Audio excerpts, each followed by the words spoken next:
Muy buenas noches, bienvenido a una emisión más de Café Nocturno. Yo soy Luis Ortega y hoy tengo un invitado muy especial. Él es Carlos Pacheco. Hola, mi querido Luis. Muy bien, muchas gracias por la invitación. Estoy muy emocionado y me da mucho gusto que tengas este tipo de proyectos, hermano. No, ya sabes que el gusto siempre es nuestro. Y el tema de esta noche es superhéroes, UCM y DC, para todos los fanáticos de estas dos grandes empresas de cómics. Gracias a estas dos empresas, compañías, la mayoría de nosotros y de muchos adultos ha crecido, ha tenido influencia en muchas ocasiones en nuestra manera de pensar, la manera en la que vemos la realidad y cómo a través de estas historias de los superhéroes, sean buenas o malas, tomamos como base sus experiencias y vivencias para hacerlas propias y así poder forjarnos una manera de ver la vida. Y es muy interesante porque sin duda en cada uno de nosotros ha influido un personaje y eso ha sido gracias a estas compañías. Efectivamente, y es que bueno, en Estados Unidos pues la palabra superhero o superhéroe pues es una marca registrada, ¿no? Y que en forma conjunta DC Comics y Marvel Comics pues han hecho de alguna forma lo han hecho legal, ¿no? En sus productos y campañas comerciales. Y es que al parecer, pues ambas editoriales solicitan esta concesión de la marca registrada en 1979, se les concede en el 81 y pues al no haber reclamación sale la propia solicitud original que lleva la palabra propiamente comercializándose desde 1966, ¿no? Entendemos que pues esto no impide de alguna forma utilizar algunos términos como metahumano, mutante o simplemente como el caso de la serie de manga Boku no Hero Academia. Y es que DC y Marvel han demandado en el pasado pues a otras empresas que han amenazado con hacerlo, ¿no? Por utilizar sin permiso pues la palabra superhéroe. Y pues entendemos como principales superhéroes y principales rivales estas dos, pues un universo compartido, ¿no? Una serie de películas de superhéroes pues producidas por ambos y que se han convertido, vaya, en franquicia y en hablar de miles y miles de dólares, ¿no? Y esto también tiene un efecto económico porque no es solo la creación del personaje, es un proceso incluso desde un punto de vista jurídico, es un proceso de cómo vamos a registrar y cómo le vamos a dar que prácticamente este personaje sea de nuestra propiedad para que ninguna persona lo pueda utilizar, ¿no? Es decir, que a través del producto de la imaginación de una persona se crean estos personajes, después de ciertos guiones se realiza como tal la película y después es interesante mencionar el proceso económico porque no únicamente acaba con la creación del personaje y además que se presente como tal en la televisión. Es decir, que es a mi gusto un negocio muy bueno porque muchas veces nos quedamos con lo que dicen los medios de televisión. La película tal recaudó ciertos fondos. Sí, solo la película, pero no hablamos como tal de las mercancías, es decir, de juguete, ropa, incluso alimento, y cómo todo eso es de trascendencia y en algunos casos se puede encontrar o puede haber conflictos, como lo mencionabas, de registro de marca, de patentes, de ciertas cosas que sería interesante tratar. Efectivamente, y es que bueno, hablar de Superman, de Batman, de la Mujer Maravilla, incluso del Capitán América, Iron Man, lo más característico, pues encontramos que son, de alguna forma, bien lo mencionas, personajes que han trascendido de la compañía, ¿no? Claro, y es que siempre ha estado esta rivalidad, ¿no? Entre DC y Marvel. Y es una rivalidad que muchos dicen es que le copió DC a Marvel, Marvel a DC, y considero que los dos se han tomado de inspiración ciertos personajes que posiblemente alguno tiene unas deficiencias y el otro las mejora. Pero en lo que hay que estar conscientes, mi querido Luis, y como yo veo las cosas, es que Marvel está enfocado en un mundo ficticio prácticamente un 100%. Y esto, si nos vamos a un contexto histórico, por eso fue el boom de Marvel en los 80, por ejemplo, donde lo que realmente llamaba la atención, en este caso del televidente, podría decirse que era la ciencia ficción. Y DC está enfocado en un aspecto más apegado a la realidad que vivimos. Y también es otra cosa interesante de cómo DC nos da esta puerta de elección a qué personaje nos gusta y en qué tiempo nos gusta un personaje. Porque hablando de Batman, por ejemplo, ejemplo, ¿cuántos Batman tenemos? En cambio, ¿cuántos Ironmans tenemos? Que solo sería uno, y por los que vienen a mí, los que recuerdo, Batman son como 5 o 6 y se han dado en diferente época. El más actual creo que es Robert Pattinson, que es una época, o sea, es una ya con el uso de tecnología es más actual, pero te da esa libertad de elección entre qué personaje y en qué época te gusta ese personaje. Eso es el tema debatible. En cambio, también Marvel no puedes tener esa capacidad de elección. Ese es el tema a debatir. Así es que es un buen punto lo que señalas, ¿no? Porque efectivamente hemos visto muchos Superman, muchos actores que han interpretado a Batman y bueno, a gran diferencia de Marvel, pues a veces nos casamos con un mismo personaje, al menos en las películas, ¿no? Hemos visto también la influencia que tiene de quién es propiedad, ¿no? Por ejemplo, DC Comics pues tiene de propiedad Warner Bros. Discovery, ¿no? Ahora. Y en cambio el UCM ha sido adquirido por Disney Plus. Entonces también influye quién tiene el papel, ¿no? En el caso de Spider-Man, que es preciso señalar que se ha tenido cierto conflicto entre quién lo produce y quién pues efectivamente adapta esta secuencia del personaje, ¿no? Siendo que es propiamente de Marvel. Claro. Sí, eso es un tema debatible que posiblemente molesta a los fans de Marvel, porque nosotros estábamos casados con un Spider-Man, ¿no? Y nos hacemos esa pregunta de por qué únicamente tenemos un Iron Man, que en todas las películas hemos visto cómo ha evolucionado desde una etapa de inmadurez hasta una etapa de vejez donde ya tiene claras las cosas después de la muerte de Iron Man. En cambio, también se ve cómo Marvel ha tratado la evolución de un Capitán América en sus diferentes películas y por qué un Spider-Man no. El caso de Tobey Maguire, por ejemplo, de Andrew Garfield y actualmente de Tom Holland, por ejemplo, decíamos, ¿por qué existen 3 Spider-Man, no? O ¿por qué el multiverso en este caso de Spider-Man? Porque, por lo que entiendo, hubo como tal una crisis económica, se tuvo que vender los derechos de Spider-Man, en este caso los compra Sony, y Sony es la que produce como tal el Spider-Man, y con diferentes nombres, ¿no? Por ejemplo, el sorprendente Hombre Araña, el Hombre Araña, y ahorita con lo del Hombre Araña Regreso a Casa, con Tom Holland, y esa es la problemática, y eso es lo que hace DC, para que tú puedas escoger entre un personaje que te guste en diferente época, pues no solo está casado con un solo Batman, existen diferentes, y eso es a lo mejor lo que muchos no entienden o no entendían en las películas de Spider-Man. Pero no sé si al inicio de la película, en todas las películas de Marvel sale la leyenda que es propiedad de Marvel, ¿no? Como cualquier característica, como cualquier película de Marvel, y en este caso en las de Spider-Man sigue saliendo, pero es porque está en ese tema como legal, que se tiene que llegar como tal a un convenio, un acuerdo para que pueda existir una película. Así es, y es que bueno, hablamos entonces ya de universos cuando reúnes o logras reunir a todos los personajes, ¿no?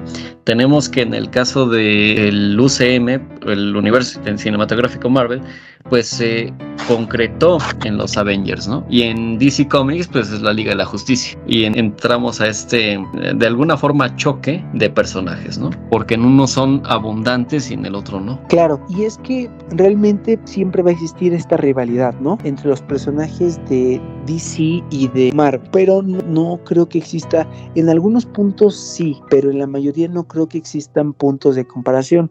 Un claro ejemplo es la rivalidad entre Iron Man y Batman, es decir, ¿quién tiene esa, o por ejemplo, entre Capitán América y Superman? Creo que son dos historias diferentes y son dos universos que no tienen comparación.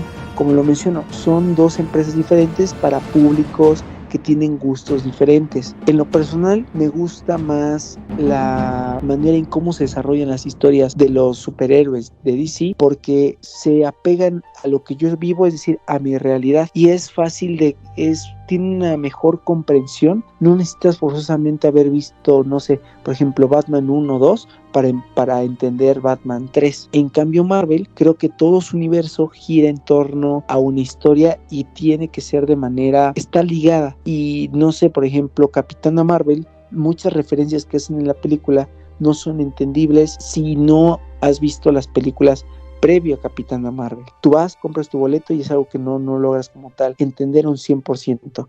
En cambio, las películas de DC son películas a mi gusto más comprensivas, pero tampoco creo que exista alguna rivalidad entre Marvel y DC. La rivalidad la han formado los fans a través de los años, así como han formado la rivalidad en diferentes marcas. Y no creo que sea malo la rivalidad, al contrario, es buena porque es un principio económico el de competencia, y esto sirve para que de manera paulatina las personas, en este caso las empresas, vayan mejorando para que puedan lograr ese grado de satisfacción correcto, en este caso para los televidentes. Así es, perfectamente bien explicado, y es que bueno, como bien lo mencionas, de ambas obtenemos algunos mensajes, ¿no? En la película de Spider-Man, por ejemplo, trascendió la famosa frase del tío Ben, ¿no? De decir que un gran poder conlleva una gran responsabilidad, y en cambio en la película Batman, pues también tiene, específicamente en las que dirigió Christopher Nolan, pues tienen en cierto momento ciertas frases que pues van trascendiendo a la vida pública y sobre todo a la filosofía, ¿no? Claro, sí,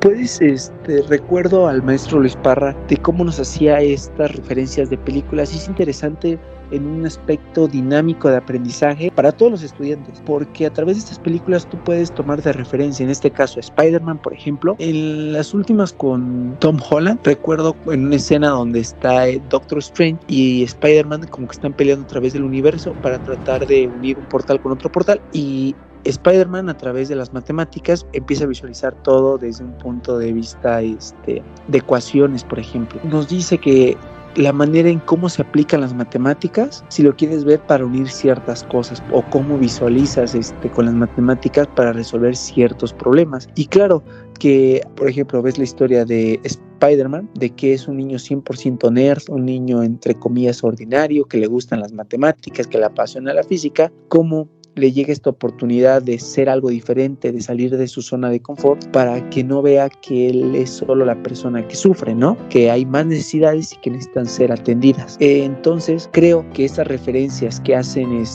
las películas, y que tú las puedes tomar como filosofía de vida, es muy interesante. También en este caso la historia de Batman, por ejemplo, de que él es un niño huérfano, de cómo a veces el miedo no existe y tú solo lo creas en tu cabeza, y que el único límite en esta vida lo vas a poner tú. Siento que es un modelo que te puede ayudar a sanar, o mejor dicho, tratar de mejorar cada día para ser alguien. Y no solo ese tipo de películas, pero en particular esa frase de que un gran poder conlleva una gran responsabilidad, creo que ha sido filosofía no solo de una persona, sino de muchas. Cuando realmente estás en un cargo, en este caso lo vamos a aplicar en política, que no puedes tomar ciertas decisiones deliberadamente, siempre tienen que ser conscientes para buscar o lograr como tal el beneficio que logre un grado de satisfacción alta para las personas. Así es, y es que bueno, y como dato curioso, ¿sabía usted que el 19 de septiembre está el día en honor al aniversario del personaje Batman? O sea, es el Batman Day.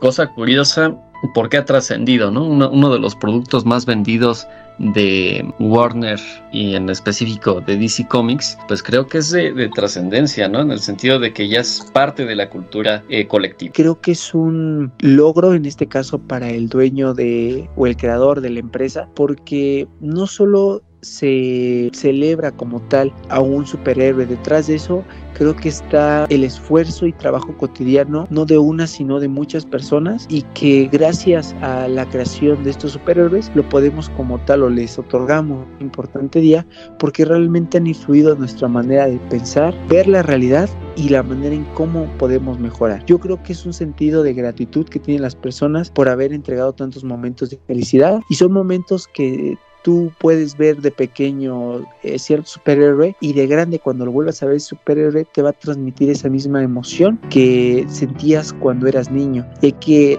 mencionar que recordar es volver a vivir.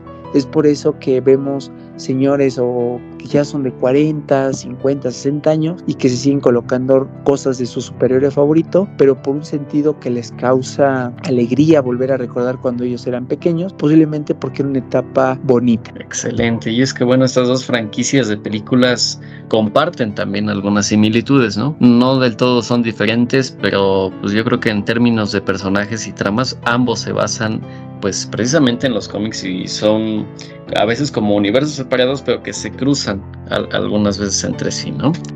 Creo que este modelo de negocio pues ha trascendido más allá de la historia, ¿no? Se ha logrado pues conjuntarlo, ¿no? De alguna forma. Claro, es la rivalidad que siempre ha existido, pero a mi gusto, como te lo mencionaba, esta rivalidad que se da entre DC y Marvel no es de ahora, es desde muchos años atrás, pero personalmente creo que tanto Marvel tiene historias entretenidas y superhéroes muy buenos, DC tiene personajes entretenidos, apegados a la realidad, igual con excelentes poderes, se le puede llamar así, que no este grado de o esta competitividad que se da, yo no la veo en un aspecto negativo, al contrario, la veo en un aspecto positivo porque pueden seguir mejorando. Un punto que he notado en el caso de Marvel es que la manera en cómo están grabando las películas, creo, y no solo ha sido crítica mía, es crítica de varios fans, ha sido baja. Es decir, no sé de qué manera las estén programando, las estén haciendo, pero siento que le están dando este toque de ciencia ficción, pero es más como un videojuego, y es algo que lo que no estoy de acuerdo en este caso con Marvel. En cambio DC, todas sus películas las hacen en un aspecto realista, todavía utilizan personajes reales y no programadores, se le puede decir así, y es un tema todavía que se supone,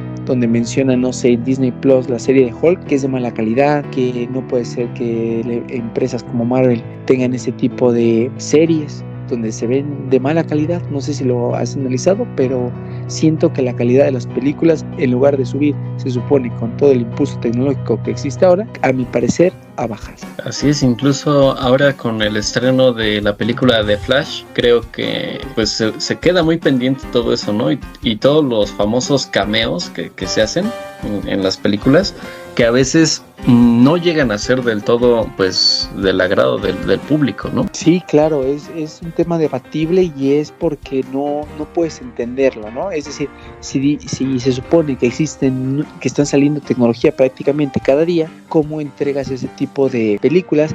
Y no me quejaría si fueran de manera gratuita, pero ahora con lo de las nuevas plataformas digitales, en este caso para ver películas de manera mensual, etcétera, tú no puedes entregar ese tipo de calidades a tus televidentes debido a un sentido de respeto, por un sentido de legado, de todo el nombre de Marvel que significa, y siento que en este punto DC lo ha hecho o ha sabido como tal llevar. Si es, por ejemplo, en este caso la película de Flash fue un tema controversial debido al sistema que tenía, pero creo que en ese punto las películas de Marvel se ven de menos calidad y no entiendo por qué. Se supone que es una calidad buena, pero ante el ojo humano no es como recordábamos esas películas, no sé, de Iron Man, por ejemplo, o las primeras películas de Capitán América, o las de Thor, por ejemplo. No sé si puedas comparar a lo mejor las películas de Thor con las de Capitán Marvel. Se siente que es un efecto pues no hecho con los cuidados necesarios.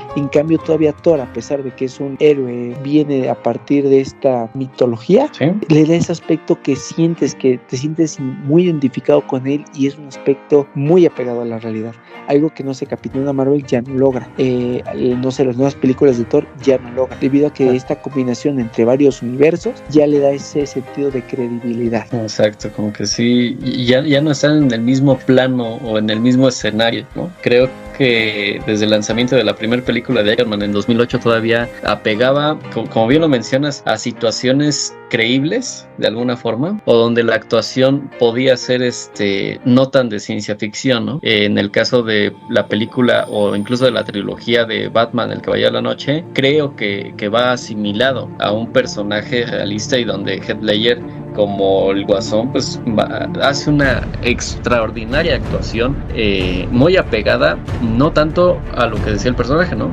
A lo mejor como pudo haberlo hecho Jack Nicholson o como se vio, por ejemplo, en El Escuadrón Suicida, ¿no? Sí, claro. Entiendo pues estas diferencias y estos señalamientos que nos haces, ¿no?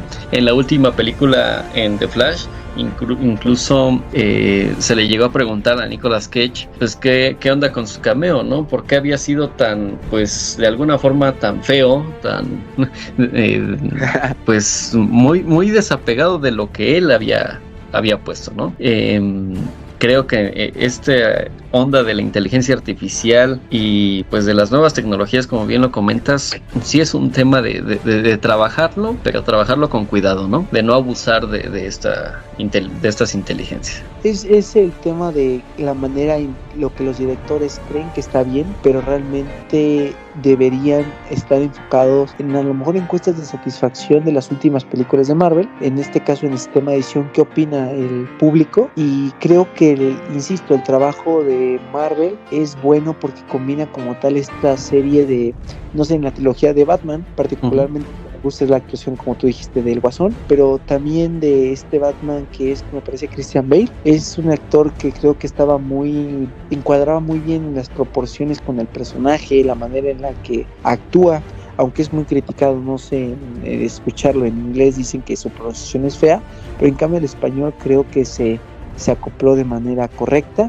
y además esta manera o esa transición de cómo van los paisajes y cómo esta música tipo orquesta que le ponen para darle esa intensidad como si estuviéramos en una obra dramática, ese tipo de cuestiones es lo que siento y es lo que los fans, en este caso que somos de DC, por eso nos sentimos tan apegados a ese tipo de películas. Así es, y es que bueno, los famosos soundtracks que le llaman, esta musicalización que hace el propio Hans Zimmer, pues creo que es un buen complemento a la película, ¿no? Aparte de los efectos especiales, aparte del guión, de los actores, pues creo que la música es lo que hace pues que esas películas pues tomen vida, ¿no? Bien, sí, vamos entonces con las conclusiones. Te escucho, Pachi, adelante. Sí, claro, mira, de manera concreta creo que estas dos compañías, como lo mencioné al principio porque es algo que a mí me ha pasado, estas dos compañías nos han servido a muchos como un modelo de vida, e incluso como lo mencionaste, como una filosofía, y creo que las rivalidades nunca van a acabar, pero no creo que la rivalidad entre DC